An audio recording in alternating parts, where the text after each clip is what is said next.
Keputusan berani Erick Thohir, naturalisasi bintang Eropa, Lamine Yamal dan Erling Haaland, ke Timnas Indonesia.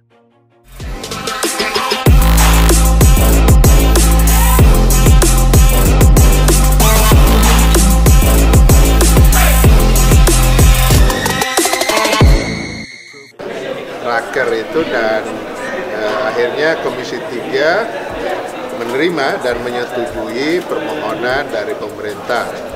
Nah, PSSI menyampaikan kepada pemerintah, kepada Kemenpora, dan kemudian tadi sudah dipresentasikan dan juga oleh Kementerian Hukum dan HAM kan sudah diberikan juga penjelasannya, dan ya kita berterima kasih. Antara timnas di Asia Tenggara juga akan makin ini ya. Tapi kemudian mengenai naturalisasi seperti kata ketum Pak Erick Thohir, ada mudah-mudahan ada 2 di temannya kita proses dalam waktu dekat. Nah, cuma kembali lagi kawan-kawan, teman-teman kan tahu prosesnya pertama apa? Mereka harus datang ke sini dulu.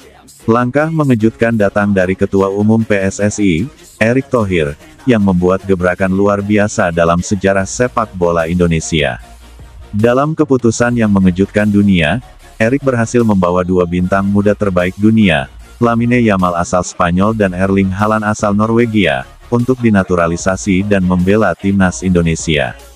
Keputusan ini tidak hanya menjadi perbincangan hangat di kalangan pecinta sepak bola tanah air, tetapi juga menjadi sorotan media internasional.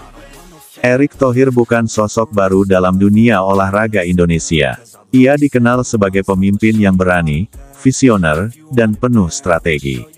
Sejak menjabat sebagai Ketua Umum PSSI, berbagai reformasi dan perubahan besar telah dilakukannya, mulai dari pembenahan sistem liga hingga naturalisasi pemain keturunan. Namun, langkah terbarunya ini bisa dibilang sebagai keputusan paling revolusioner dalam sejarah sepak bola nasional. Lamine Yamal, pemain muda fenomenal Barcelona, dianggap sebagai salah satu talenta paling menjanjikan dari generasi baru Spanyol. Ia sudah mencatatkan caps di timnas Spanyol senior meski usianya baru menginjak 17 tahun. Sementara itu, Erling Haaland adalah mesin gol Manchester City dan timnas Norwegia, serta salah satu penyerang terbaik dunia saat ini. Membayangkan kedua pemain ini mengenakan seragam merah putih adalah sesuatu yang dulu hanya bisa dianggap mimpi. Namun, di tangan Erick Thohir, mimpi itu menjadi nyata. Menurut pernyataan resmi Erick, naturalisasi ini bukan semata-mata langkah instan untuk mengejar prestasi jangka pendek.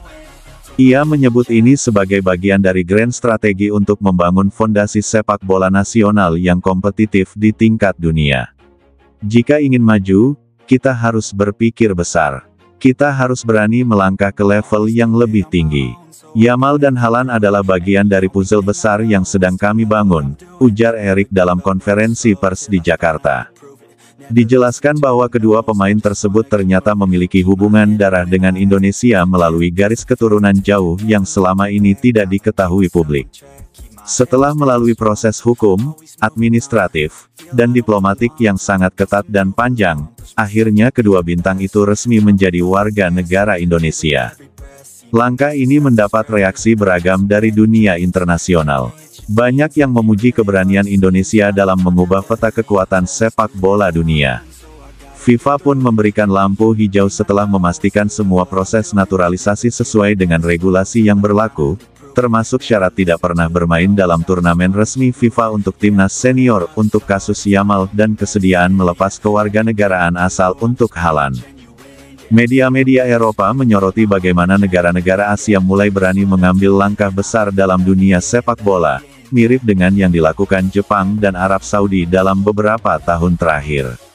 Namun tentu saja, ada juga kritik dari pihak-pihak yang mempertanyakan apakah ini langkah membeli prestasi, atau mengorbankan talenta lokal. Erick menanggapi dengan tenang. Ia menyebut bahwa keberadaan Yamal dan Haaland bukan untuk mematikan potensi pemain lokal, melainkan untuk meningkatkan kompetisi, standar latihan, dan mentalitas juara dalam skuad Garuda. Kita butuh role model dunia agar pemain lokal bisa belajar langsung dari yang terbaik. Ini bukan akhir dari proses pembinaan, ini bagian dari evolusi, tambah Erick. just what I want.